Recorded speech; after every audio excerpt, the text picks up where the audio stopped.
Alright, so Ghost of Yotei has nearly been out for a week now, and I can't stop playing this game with what little free time I have anyway. So I'm about 8 to 10 hours into Ghost of Yotei now, and I just want to give my first impressions of what I think about this game.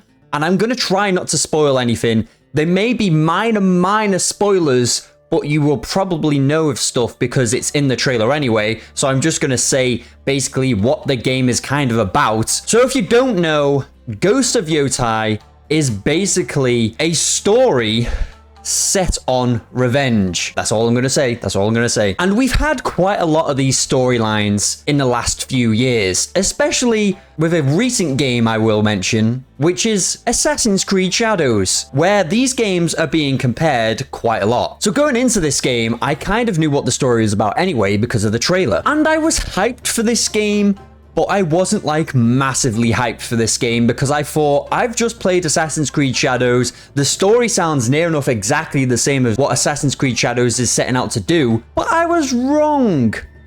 Kind of. Because for some reason with this game, whereas with the likes of Assassin's Creed Shadows, I've not really been doing any of the story like at all. Like I said, I'm about 8 or 10 hours or so into this game, and essentially, a minor spoiler, your task is revenge and you have to go around seeking revenge on certain people. Out of these certain people, I have only had revenge on one of them. And I've been playing this 8 to 10 hours, bear in mind, because this world, like the last entry of this game, is absolutely breathtaking in every step of the way. And I'm sidetracked at every corner I go to. I tried to do the main objective, but then I end up following a little bird that sends me around to go and do a side objective. And of course, because I have a chimp brain, I just like to follow things thinking, ooh, what's this gonna do? I go around and just follow this bird around everywhere and then come across some side stuff where it just piques my interest more than just going straight to the storyline. Like I said, I've been in this game for 8 to 10 hours and I only realized you could fast travel within like the last hour because I've just been roaming around to everything to get to every objective. And along the way, I've just been getting sidetracked. It's been a long time since I've played a game where I've just been this in awe, where I just want to keep on playing the game and I don't want to put it down. I'm telling you, it's been a long time. Now, this game does feel like Ghost of Tsushima, of course, because it's a sequel to that. But I feel like there's a lot of things that's changed, but I can't quite pinpoint them because I haven't played the last game in a couple of years. But I know for one, with Ghost of Tsushima, you didn't have as many weapons as you would in this game, for example, where I've only unlocked like the second kind of weapons you can unlock, which again, this is kind of a spoiler, but it's not a story spoiler, which are dual katanas. And the way you have to go around this game, where you basically have to change fighting styles like you kind of did in the last game, but with this one, for example, if you come across someone with a katana, you then have to switch to a single katana and it will counter them better. Or if you come across someone with a yari, which is basically like a polearm sort of weapon, you then have to use your dual katanas because then it helps you counter them better. By all means, you don't actually have to use that weapon, but it helps a bit more. And it's quite fluent how you can do it. All you have to do is basically press R2, I think, on your controller, press square or X to switch to that weapon, and it's quite free-flowing because it slows down time slightly as you're switching weapons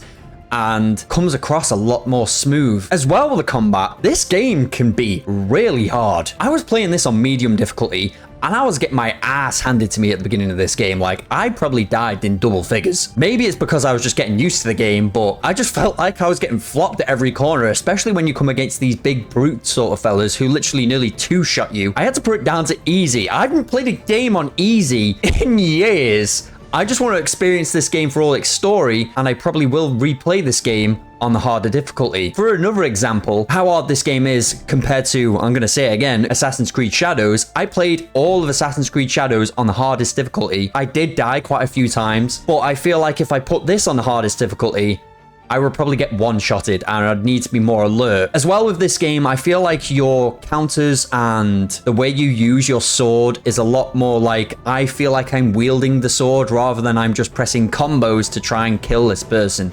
Like, you have to try and break through their defenses. If I'm just constantly pressing square to try and get through someone's shield, it's not going to really work. You have to like time when you need to like break someone's defense and stuff along those lines. It just captivates me so much. I am glazing this game a lot, I know I am. I think I didn't really like on this game at first was the lock-on system. You can change a lot of the lock-on systems and all these different attributes in the start menu, to play like how you want to play. And for some reason, I don't really lock to enemies that much. You can lock onto them, but then you can like lock onto one, and then as that one dies, you can lock onto the next one. It like automatically shifts it over. But for some reason, I've just not been using that system, and I've just been kind of like using the camera angle as I can and just having fun with what I can, because I'm now not getting owned on this difficulty. Now, enough of the combat for now. Let's talk a bit more about the world. So the game is set in 1603, and the place we're exploring is called Ezo. And like I said, this game, like the previous one, is just so beautiful to look at, and it just makes you want to explore every corner of this world, and I think you near enough can, from what I know. So I haven't done it yet. As far as I'm aware, you can get to the tippity top of Mount Yotei. I might be wrong, I'm waiting to find out, but I know you can definitely climb up there because I've gone a certain way up there without spoiling anything. And as you get to that certain point on Yotei, looking out at the rest of the world, again, it's just beautiful. And throughout this world, you come across a load of different side activities, such as assassination contracts, where you go to a board, you get a piece of paper, it says you need to go and kill this person for a reward. And you would think with these things, oh, these are just a generic sort of thing where you go over to a person, kill them, get some money. There's actually a little bit of story with these as well. Like everyone I've come across so far, I've probably killed about 5 different contracts that have been on a board. And every single one I've come to felt like its own like little side story, rather as with other games where you just go to a board and get a contract. I've killed this beast, I've killed this person, here you go, here's some reward.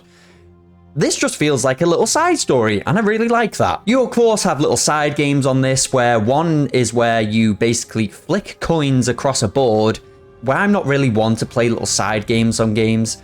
I just do them for maybe the trophy and then I'm out. But with this, it kind of feels like playing a game of pool. I don't know if there's the same pronunciation in America and everywhere else. Pool, you know, snooker pool, you know, that sort of thing.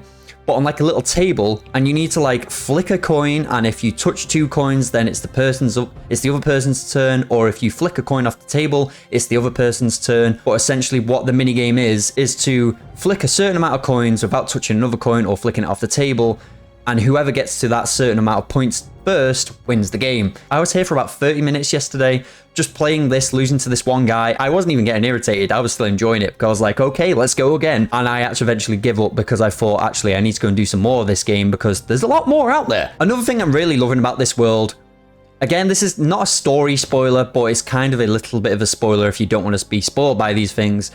When you're coming across the world, you'll just come across people who've been like tied up by these certain groups who are after to kill the main character, tying these people up and asking them certain questions on where you've seen this person. And these feel like little side stories as well, because you rescue these people, they thank you, and then you get a certain choice what to say to this person. And it just feels like it's not a chore to do, whereas with other side things on other games, they just feel like chores. Maybe it's only because I'm about 8 hours into this game. Maybe when I'm about 30 plus hours into this game, it might feel like a chore, but at the moment, it just feels like another little thing that's on your way to your main objective. And it doesn't feel like you're just getting slugged down by these things. They're few and far between, don't get me wrong, but it just feels nice to do these little things. Like the old game, this also has a bamboo sort of cutting system where you get your sword and you basically have to do a mini game pressing certain buttons on your controller in a certain time limit to slash down the bamboo in time. Again, this is very familiar because the last game did it, but I feel like this is good but then you get upgrades for your character, which helps increase certain attributes of her. Again, this is just, I keep on saying it, these little side activities on this game just don't feel like chores. There's so many little aspects about this game I love. Another one of them is where you actually have to use your motion controller. I haven't been on a PlayStation game where I've had to use like the controllers in a while. There's certain ones where you have to basically touch the controller to try and light a fire, or you're just cooking something on a fire and you're doing this with your controller.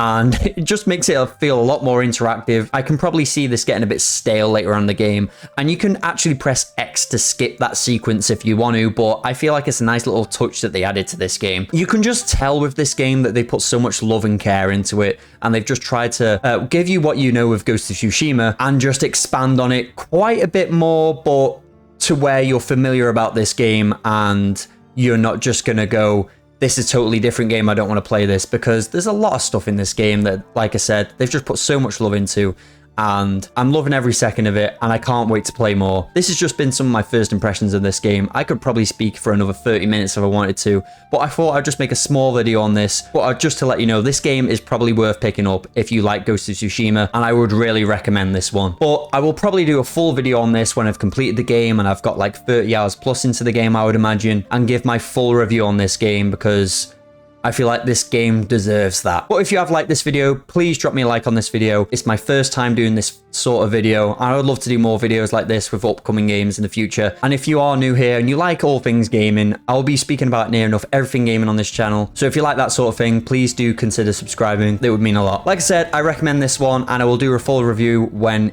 the time comes. So yeah, I'll see you next time.